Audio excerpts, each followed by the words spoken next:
خبر شامل کرتے ہیں لاہور سے۔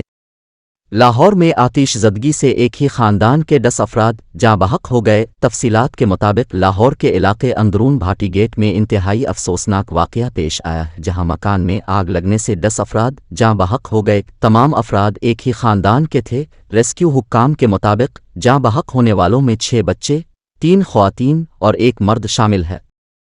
ریسکیو نے آگ پر قابو پا لیا ہے جبکہ کولنگ کا عمل جاری ہے۔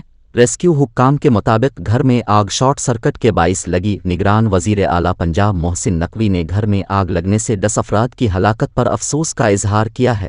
انہوں نے جاں بحق افراد کے لواحقین سے دلی ہمدردی اور تعزیت کا اظہار کرتے ہوئے واقعے پر کمشنر لاہور ڈویژن سے رپورٹ بھی طلب کر لی۔ نگران وزیر اعلیٰ محسن نقوی نے گھر میں آگ لگنے کے واقعے کی جامع تحقیقات کا حکم دے دیا۔